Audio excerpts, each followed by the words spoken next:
Minutos después de firmar el divorcio, la cajera del banco me miró con esa mezcla de pena y satisfacción mal colocada que reservan las ventanas de atención al cliente. Señaló la pantalla con un dedo bien pegado al vidrio templado y dijo sin levantar la voz: «Lo siento, señora, la cuenta está vacía». Detrás de ella, Beverly apretó la falda como si pudiera comprimir el escándalo con la tela. Sus uñas clavadas en el asiento del penthouse miraban la misma pantalla que nosotros, y por un segundo la vanidad quedó al desnudo. Ojos muy abiertos, boca que intentó una sonrisa ritual, y se le quebró en la mitad. Yo estaba tranquila. Eso era quizás lo que más les incomodaba. Tranquila es sinónimo de amenaza cuando esperas a alguien histérico. Tranquila porque ya había previsto cada voz que aquel momento levantaría. Tranquila porque en un sobre cerrado, sobre mi regazo, tenía la única cosa que realmente cuenta cuando todo el resto es ruido: evidencia. Hice una llamada breve desde el celular que siempre parecía menor de lo que era. «Activa la cláusula 4B», dije en voz baja. Mi padre, Elías, contestó con un recibido, sin preguntas. «No necesitábamos más esa mañana. Comenta desde dónde nos ves. ¿Alguna vez te subestimaron por tu familia o por tu apellido? No era teatro. No era improvisación ni una arrebateada venganza de novela. Era la consecuencia de años de mirar con lupa lo que otros ignoraban por orgullo, por prisa o por beneficio. Si se quiere resumir en 2 palabras, mi historia fue esto. Me subestimaron, acomodaron mi vida en la periferia de un imperio de apariencia, y yo aprendí a leer los números que ellos usaban como cortina. Mi padre inyectó $4,500,000 en un vehículo fiduciario llamado Harrison Trust. Digo, vehículo fiduciario, porque la palabra fideicomiso suena mejor en los papeles y peor en los demás. En práctica, era un fondo administrado por una estructura de confianza, con reglas y receptor legal del capital.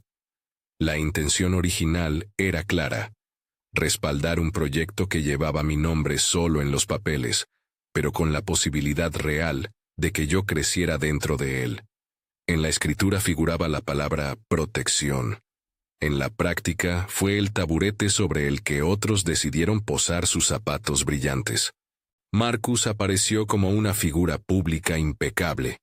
Sonrisa blanca, traje a medida, declaraciones ensayadas. Fue nombrado director. Dirección, en su caso, significó posar para fotos y firmar actas. Para la familia Sterling, ese tipo de presencia era esencial. Nadie preguntó demasiado por la profundidad de su conocimiento contable. Beverly entendía de geografías sociales mejor que de balances, y a Marcus le bastaba la competencia performativa. El dinero, mientras tanto, circuló con la naturalidad de quien entendía que la reputación compraba la credibilidad.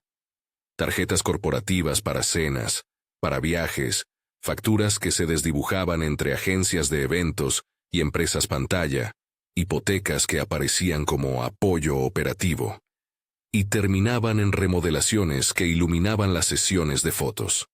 Britney compró vestidos que parecían declaraciones. Darren pagó viajes de golf con cheques que pertenecían a otra cuenta. Chloe rellenó agendas y, eventualmente, selló ventanas íntimas.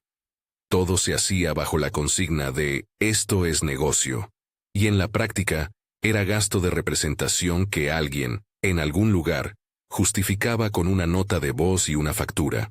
Yo estaba dentro de ese mecanismo. Nunca en la vitrina, pero con las manos en las costuras. Me encargaban reconciliaciones, pago de proveedores, transferencias rutinarias cuando el equipo financiero brillaba por su ausencia. Lo que para ellos era delegar trivialidades, para mí fue la escuela. Aprendí a distinguir una transferencia legítima de una que buscaba encubrir una apropiación. Aprendí a leer extractos bancarios como quien lee una conversación. ¿Quién habló con quién? ¿Quién repitió frases y quién inventó un escenario para ocultar una verdad? Cuando el dinero comenzó a desviarse de la forma en que debía, los indicadores aparecieron como pequeñas grietas en una fachada impecable.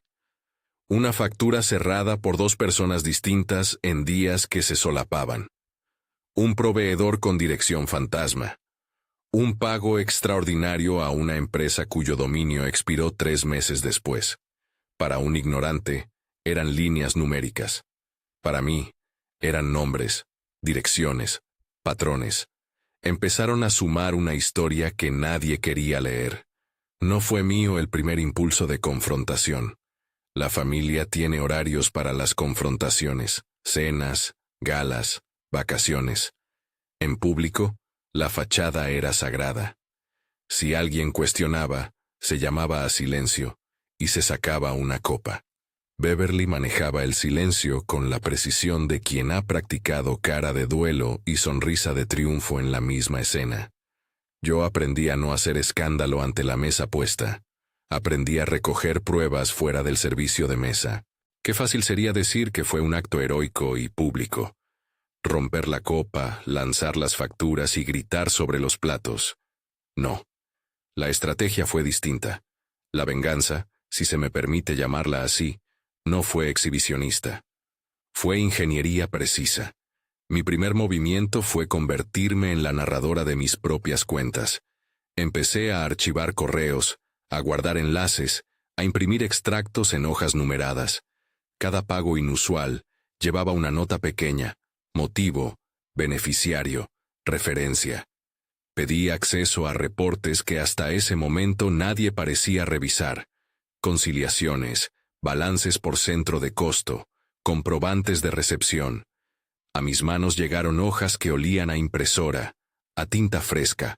A mis ojos se convirtieron en mapas. Contabilidad forense. Es una expresión que impresiona. En una línea es la técnica de seguir el dinero para saber quién lo tocó, cuándo y por qué.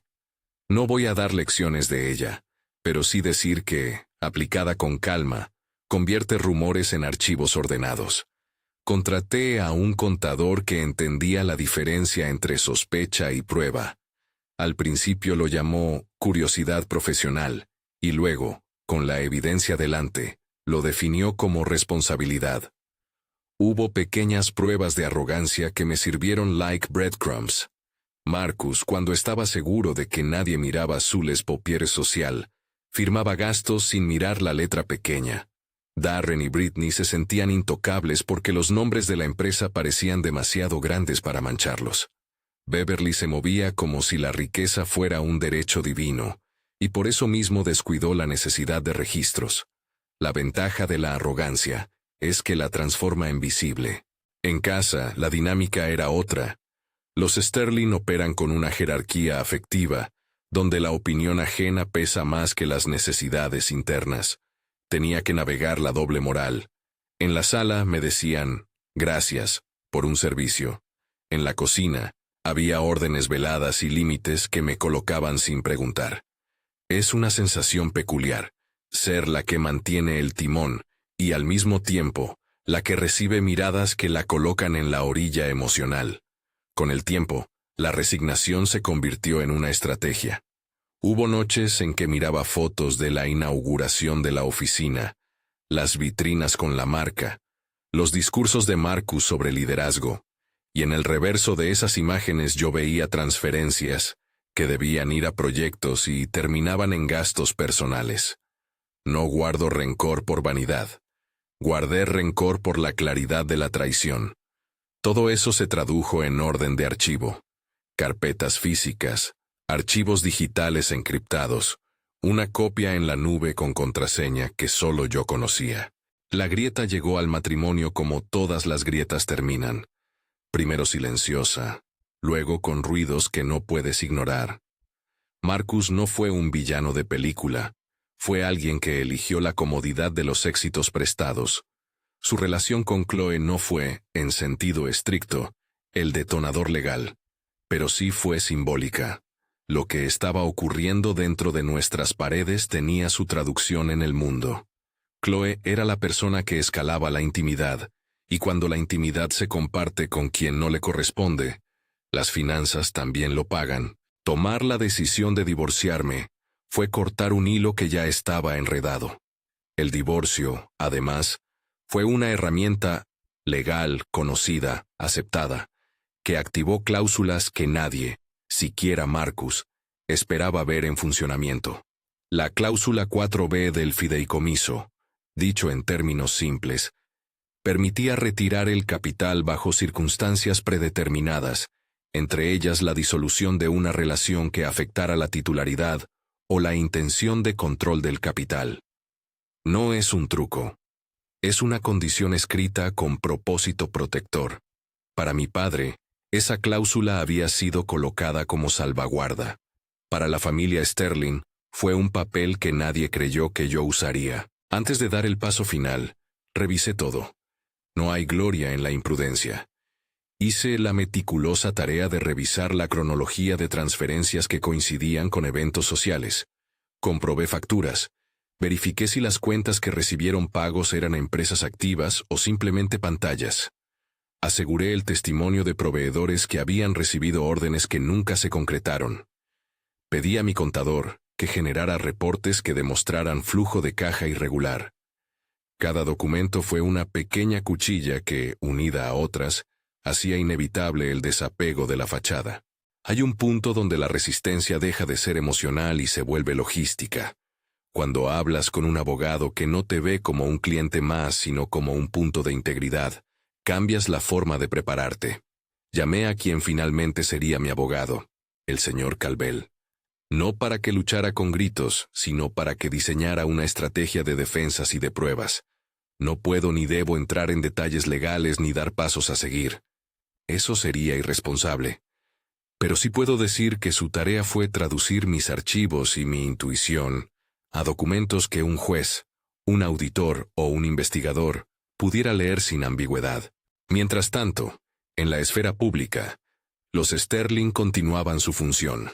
Beverly organizaba cenas donde se medía reputación con el peso de los invitados. Marcus daba entrevistas sobre crecimiento y sobre la importancia de la familia en los negocios. Cuando se es público, la exposición funciona como un manto que cubre. Nadie piensa en qué sostiene ese manto. Nuestra ventaja fue que yo sabía exactamente qué sostén estructural estaba causando la sombra. Hubo días de espera calculada, donde la paciencia parecía una prueba de carácter. Esperar no es pasividad. Esperar es la voluntad de no contaminar la evidencia con impulsos emocionales. ¿Por qué no reaccioné cuando comenzaron las campañas de difamación? Porque la palabra se desvanece. Un extracto bancario no. ¿Por qué no salí con un video a desmentir las mentiras? Porque un video puede manipularse. Un sello de transferencia no. En el entorno de una familia poderosa, el silencio tiene su propio ruido. Los chismes se convierten en órdenes y, a menudo, en demanda legal. Recibí amenazas veladas en correos que parecían cartas de cortesía. Fui llamada a conversaciones donde la pregunta no era ¿qué pasó?, sino ¿por qué no te adaptas al guión?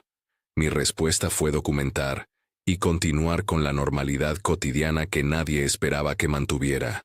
Reuniones, llamadas, facturación. Reinventé la calma. Llegó el día de la firma.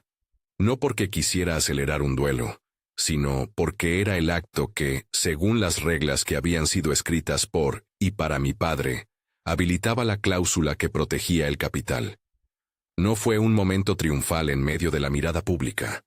Fue una oficina pequeña, un documento con 4 firmas y una notaría.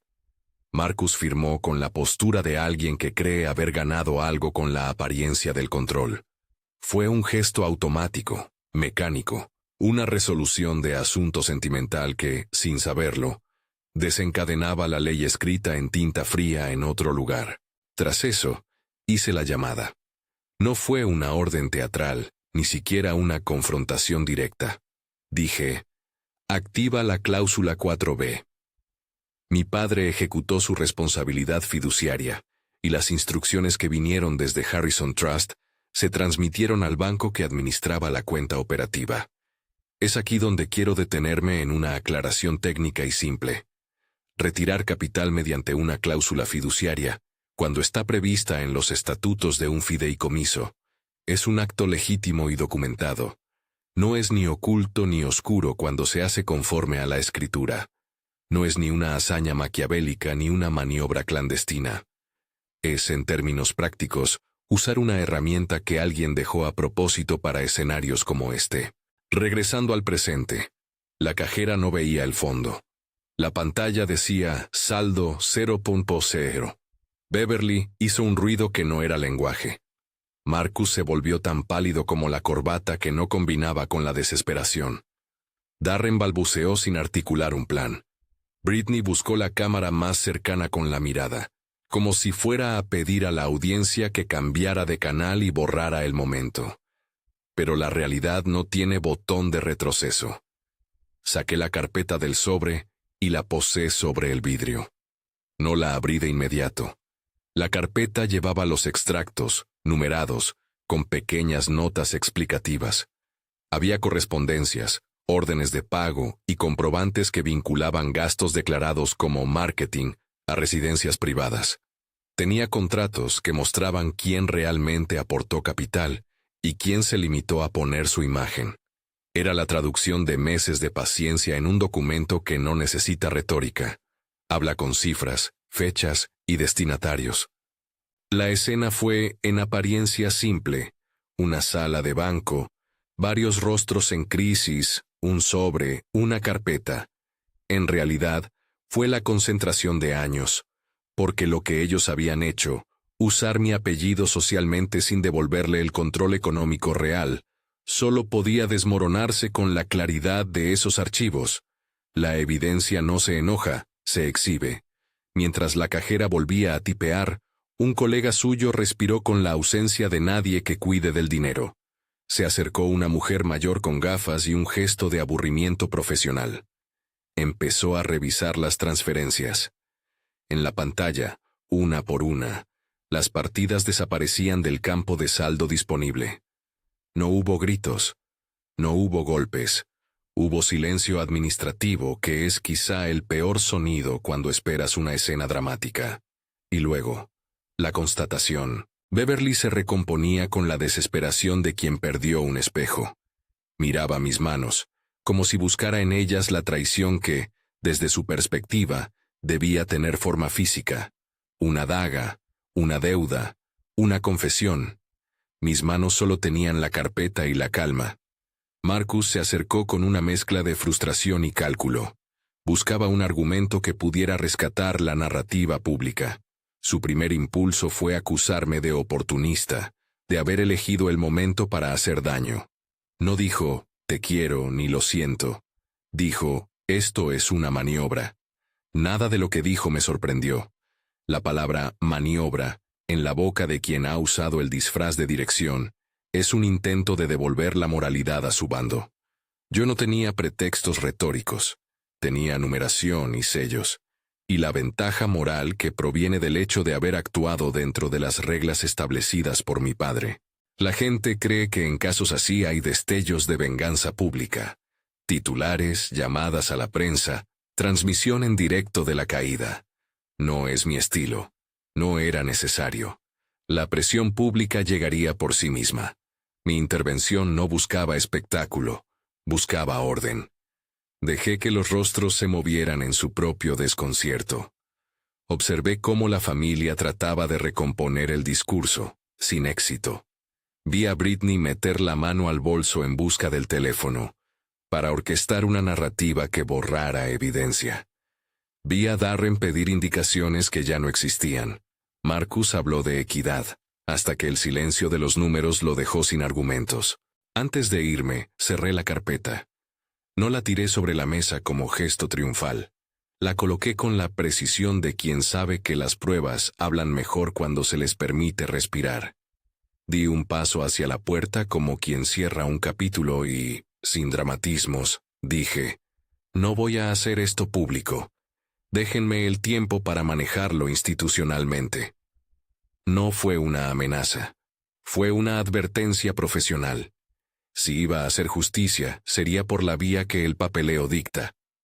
Subí en el ascensor con la calma que la gente confunde con indiferencia.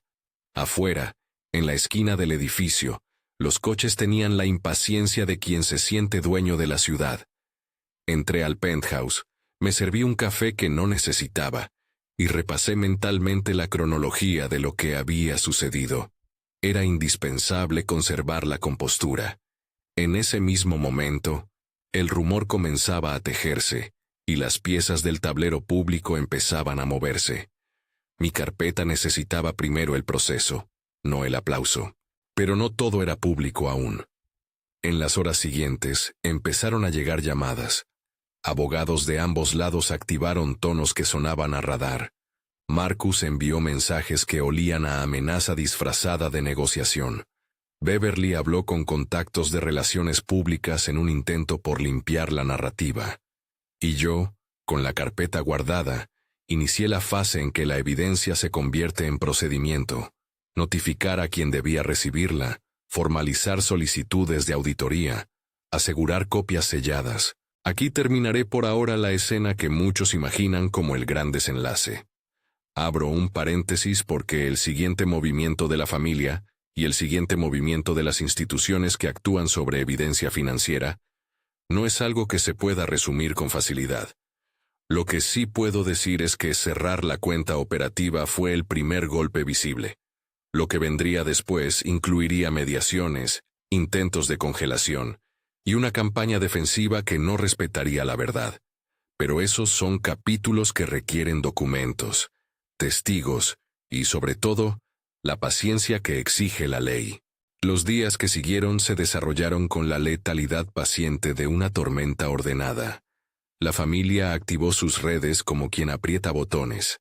Abogados rápidos, llamados a periodistas afines, algún gesto público de indignación acompañado por la promesa de acción legal. Marcus contrató al señor Davis, un abogado cuya mirada parecía diseñada para intimidar archivo por archivo. Davis habló en lenguaje de amenaza velada, buscaba congelar lo visible y enturbiar lo que aún no podía demostrar. Beverly pidió a sus contactos que moderaran los titulares.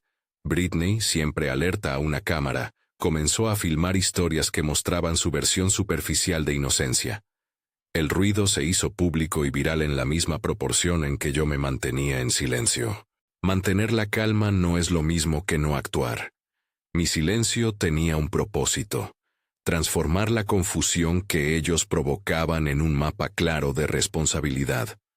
Sabía que la primera reacción que esperarían de mí sería escándalo. Quien grita pierde autoridad y, sobre todo, diluye la evidencia. Cuando alguien monta una escena, la gente compra la escena. Cuando alguien presenta documentos, la gente lee cifras. Mi trabajo fue colocar los documentos donde dejaran de ser sospecha y se convirtieran en prueba.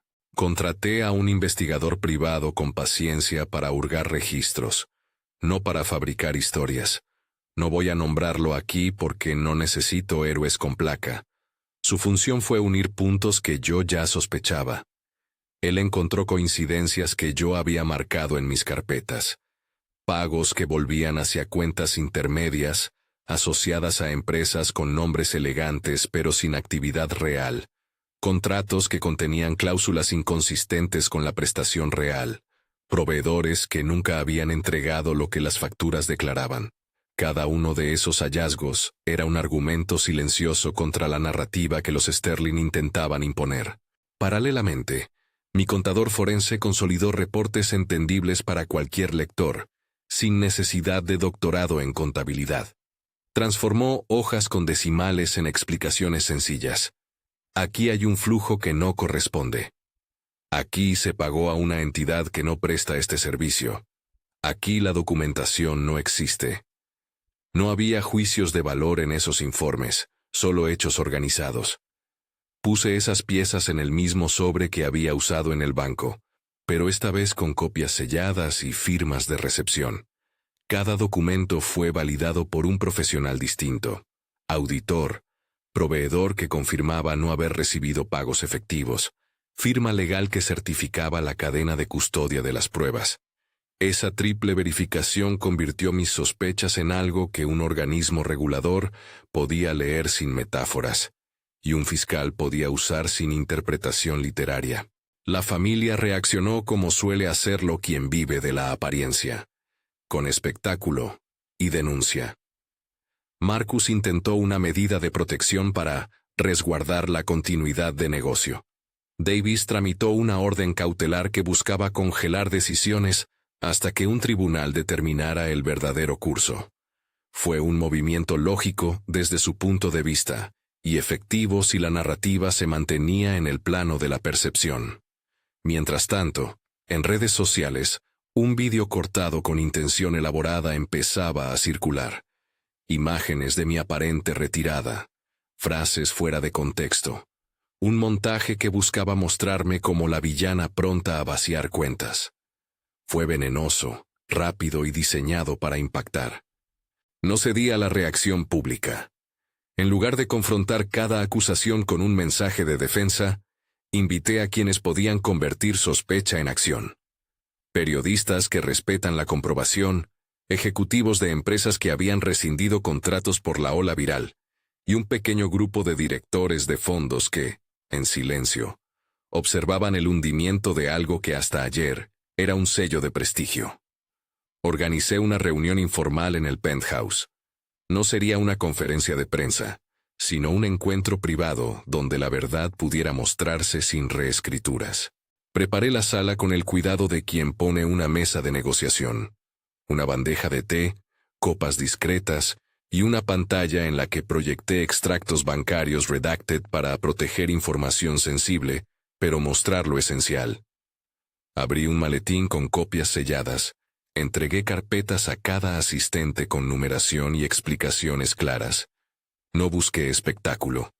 Busqué aliados que, con su firma o con su palabra, validaran que lo que yo decía se sostenía fuera del eco familiar. La atmósfera en la sala no fue triunfal. Había cierto recelo.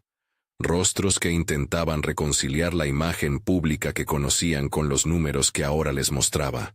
Un ejecutivo grande, con traje sobrio, me miró y dijo solo: «Esto requiere investigación oficial». Era precisamente el tipo de respuesta que esperaba.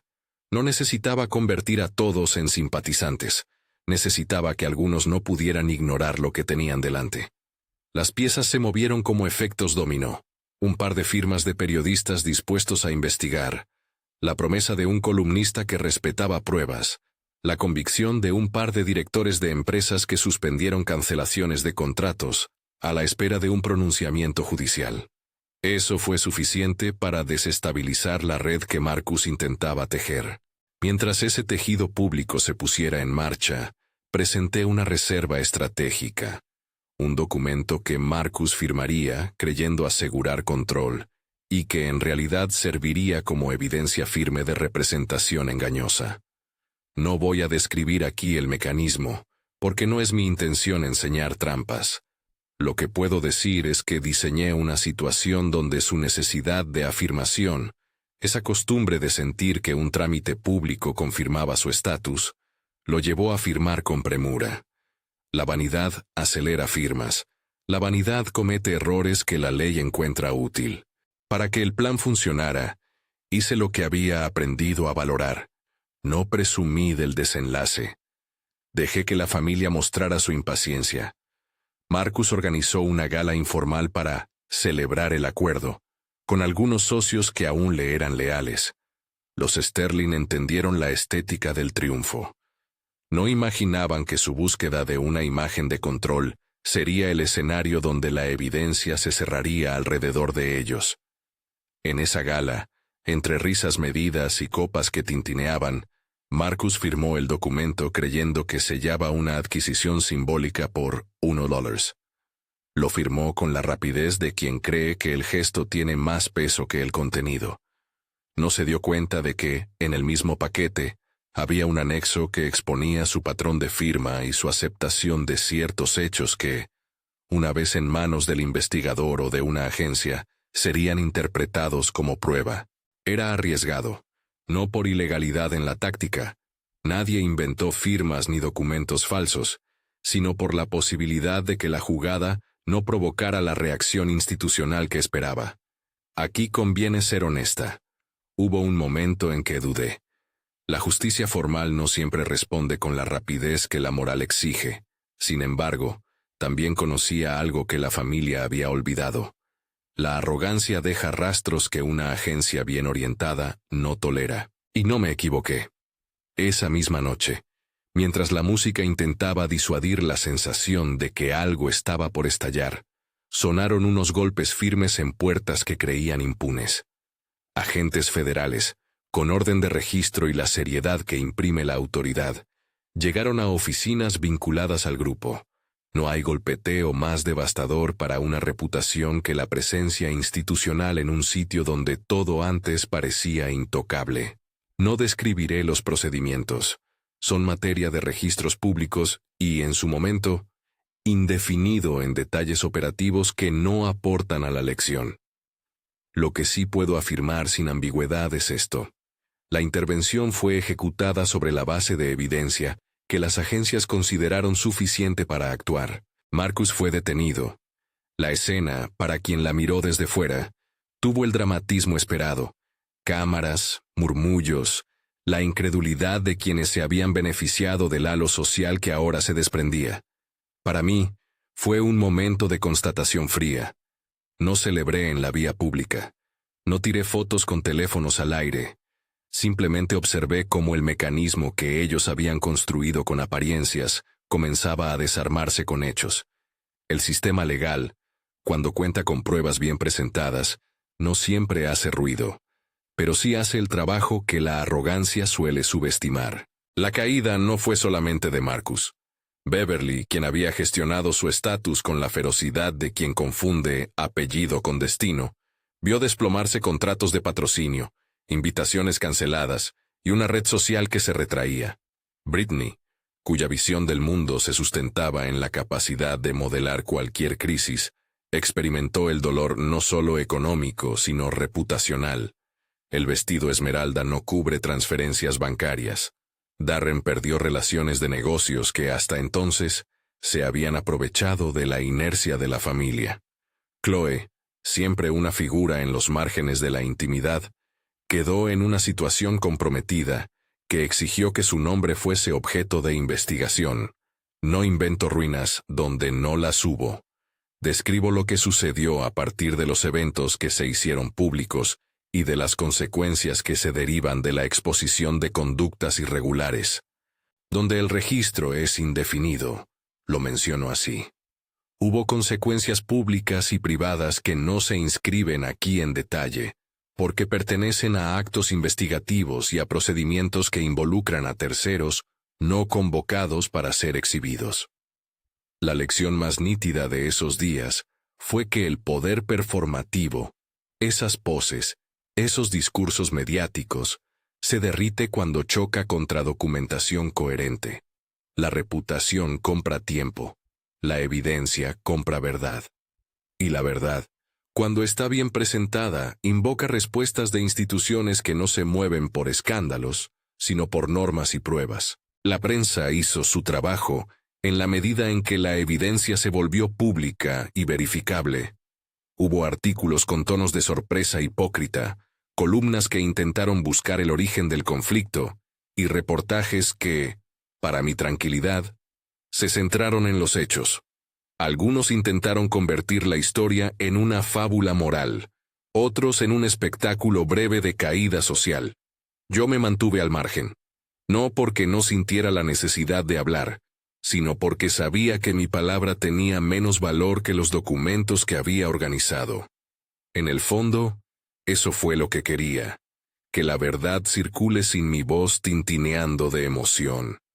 Quería que hablara la contabilidad, no el drama. Con el corredor judicial en movimiento, las empresas asociadas al nombre comenzaron a reestructurar. Mi objetivo no era destruir el legado de mi padre, ni la marca en sí, sino rescatar la esencia que sí tenía valor, un proyecto legítimo, que había nacido con intención de generar impacto. Cuando las piezas se movieron, me ofrecieron la posibilidad de reconstruir desde adentro. No era la revancha de quien quiere ver un apellido reducido. Era la oportunidad de tomar aquello que había sido diseñado para protegerme y convertirlo en algo funcional y honesto. Fundar Harrison Capital Partners fue, en apariencia, el acto final que muchos esperaban como cierre simbólico. Pero no fue un golpe de soberbia. Fue la culminación práctica de una reconstrucción. Contratos saneados, procesos de gobernanza revisados, un consejo con miembros que no tenían que ver con la familia Sterling, y políticas de transparencia que yo exigí. Poner mi nombre en la placa fue, en realidad, poner mi firma a un compromiso. Escrituré una nueva etapa para la firma, con reglas claras y auditorías externas periódicas. No lo hice para celebrar, lo hice para hacer visible que el poder silencioso no necesita gritar para existir. Recuerdo el momento en que se colocó la placa en la puerta de entrada. Una placa sobria, metal pulido, con mis iniciales y el cargo de CEO. La banda de cintas que se corta en inauguraciones no estuvo presente. No se trataba de espectáculo. Hubo, eso sí, una serie de invitados que habían acompañado el proceso de verificación y que me miraron con una mezcla de respeto y alivio. Afuera, en la acera, algunos miembros de la vieja guardia observaban la nueva rotulación con la incredulidad que se reserva para espejos que devuelven una imagen distinta a la esperada. No puedo decir que mi vida entera se transformó en un instante. Las heridas que vienen de la subestimación familiar no desaparecen con una placa. Hay noches en que la memoria del desprecio vuelve en forma de preguntas. ¿Por qué me trataron así? ¿Por qué creyeron que era poco? La respuesta, que aprendí con el tiempo, no es una sola. Aprendí que la subestimación no siempre nace de maldad consciente. A veces nace de costumbre, de tradiciones que privilegian formas y apariencias. Aprendí a poner límites con la misma firmeza con la que antes arreglaba balances. Aprendí a proteger mi nombre. No me volví ostentosa en el triunfo. Mantuve hábitos que antes se consideraban modestos. Un café sin prisa por la mañana, emails a primera hora, reuniones con asesores que me desafían. A quienes me preguntan si sentí placer en ver la caída del otro, respondo con honestidad. Hay una satisfacción serena cuando la justicia encuentra su cauce. No es regodeo. Es la constatación de que un sistema que respeta normas puede actuar cuando alguien le presenta pruebas. Preferí esa sensación a la de la venganza teatral. Con la empresa reorganizada, llegaron oportunidades para formar políticas internas que evitaban repetir errores, controles de gastos revisados, auditorías externas periódicas, un comité de ética independiente. No doy lecciones prácticas ni digo, haz esto, porque no es mi lugar. Sí digo que hay valor en rodearte de gente que entienda la diferencia entre apariencia y propiedad real, entre presentación y responsabilidad. La transparencia, aprendí, es menos glamorosa que la opacidad, pero tiene la ventaja de ser sostenible. En el plano personal hubo reconciliaciones imposibles y límites necesarios. Mi relación con mi padre, Elías, tuvo momentos de tensión. Él había puesto el capital y también la intención protectora, pero no puede controlarse lo que otros eligen hacer con una confianza. Con él hablamos largo, no siempre fácil. No todas las heridas familiares se curaron, algunas quedaron en tregua. Y eso está bien. El perdón no siempre significa olvido. A veces es simplemente la decisión de no permitir que el rencor gobierne la vida propia. Preguntan si cambió algo en la percepción social. Sí, cambió. Quienes antes me veían como un adorno, empezaron a mirar mis decisiones con otra consideración. No por revancha, sino porque tardé en ejercitar un liderazgo que ahora era visible en la puerta de la oficina. Quien me conoce de cerca, sabe que mi manera de liderar no es ruidosa, es disciplinada. Puse equipos, centralicé controles y establecí transparencia como bandera. La placa con mi nombre fue solo el símbolo de algo que ya había empezado mucho antes.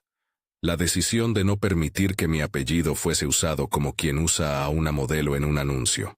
En la intimidad, la vida siguió con sus matices. Amistades que se fortalecieron, otras que se revelaron interesadas. Aprendí a discernir con más claridad, a proteger mi tiempo y mis energías. Decidí invertir no solo en negocios, sino en redes de apoyo que fueran reales, asesoría psicológica para atravesar la traición, mentores que me ayudaran a pensar la empresa en términos de impacto y no solo de balance, y una política de formación para que dentro de Harrison Capital Partners no se repitieran los vicios de antaño. Hoy cuando camino por un pasillo y veo la placa con mi nombre, la emoción que siento es compleja. No es un triunfo desatado, es la calma de quien supo esperar y trabajar con método. Veo el nombre y recuerdo las carpetas, las noches de registro, las llamadas graves, la mesa de té con periodistas. Veo el nombre y pienso en todas las personas que confían en un proyecto saneado.